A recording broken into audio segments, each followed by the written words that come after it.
Hello and welcome to Fast Not Good, where we make videos fast and not good. We're brewing a big pot of analytical deliciousness about the cult of Keir and the cult-like components of Lumen as a workplace, but it's gonna be a monster, so for now we're just going to address some questions that arose from episode 9. Question the first. What does She's one of Jame's. mean? Are we to believe that this man is procreating? I think not. So, does Jame have a frozen spunk stash? Are the Lumen IVF clinics secretly and immorally using Eagan genetic material for some clients? Are the Lumen IVF clinics offering certain prospective clients the exclusive chance to birth an Eagan if they meet certain criteria? Is Lumen offering financial reimbursement for these elite pregnancies? Oh, I hope it's none of this. Whatever it means, it's part of a hush-hush operation. No one's to know. Question the second. What does Jame mean by You tricked me. My Helly.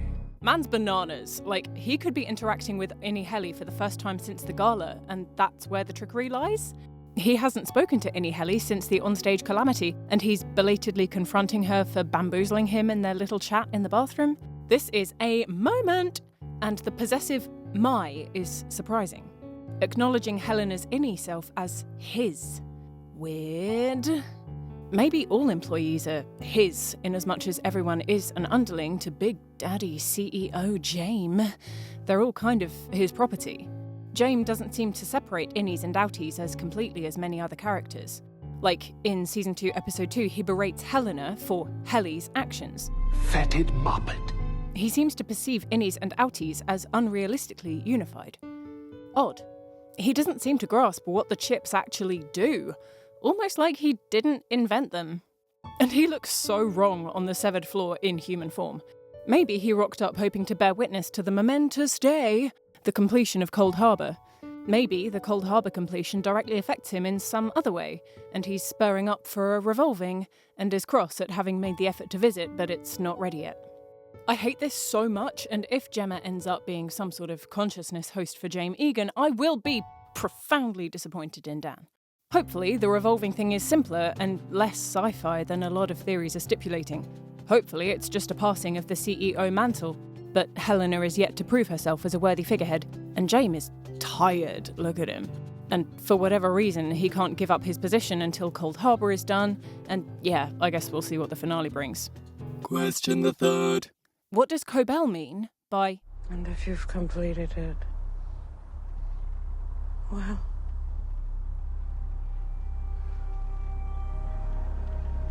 she's already dead. We got into this pretty vigorously in our last vid, theorising that whatever happens in Cold Harbour will be a realisation of some kind of Chikai Bardo ego death. I really, really hope that being dead here isn't literal, because Lumen has spent tremendous resources on Gemma, and it just Seems a downright shame. Shame. Seems an awful waste. to literally kill her off now. Question the fourth. We haven't done a picture analysis in a hot minute, so yay, look at this nice plate. What's going on here? Two elves wearing golf tees for hats pin a tiny fancy elf duke to a chair. Stylistically, this image looks a bit rococo. Soft curves, grace, elegance, playfulness. The colour palette with the gold, creamy white, bright blue, and russet brown is typically rococo. The scene depicted, however, is at odds with rococo ideals. The tiny elf duke. Doesn't look relaxed or pleased about this situation. Perhaps the elf magistrates Addressing the elf duke. looks like they're arranging the clothing, fastening it. Perhaps there's a parallel here with Helena, stifled by dressers and ornamenters, securing her into position, a figure being forced to engage with the rigmarole of nobility, somewhat against their will. The lightly sketched background is another interesting choice. It makes the image look better as a plate, because a fully colorised background would be a bit much. Maybe there's something about the eye-catching presentation of the figurehead making the background obsolete. Also perhaps noteworthy that all their faces look the same. Perhaps a familial relationship, representing the Eagan line, or another example of Severance denoting conflicting parts of the same selfhood. The plate is signed, and we don't have enough pixels to discern the signature. Is that an I? Belfont? Belford? Bedford? Belfontford? Question the fifth.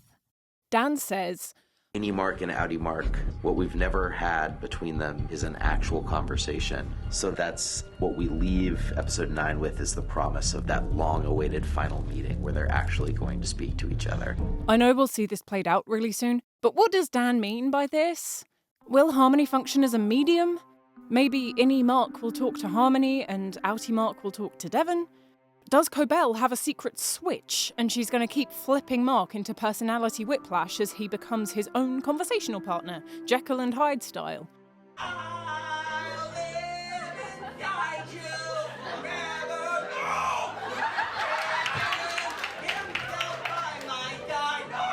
How does Mark's partially reintegrated state affect this dialogue?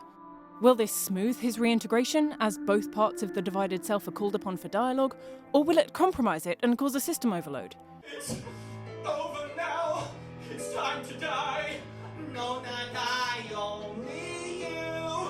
If I die, you die too. You're dying me. I'll be you.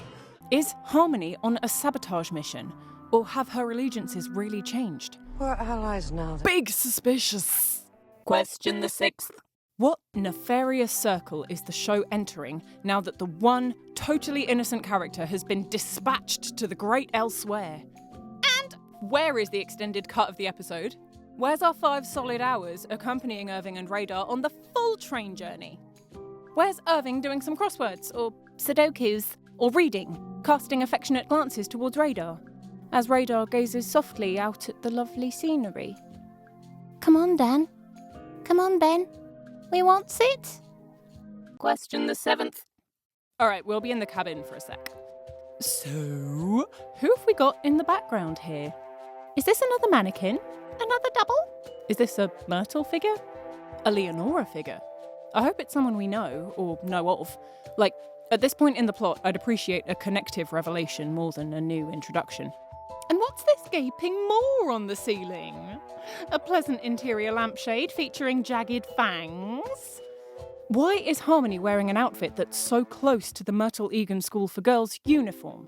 Are we really meant to believe we're allies now? Sweet, that's that on that. Hyped for the season finale. Mega hyped to share what we've got on the Cult of Keir. Chat in the comments, bye.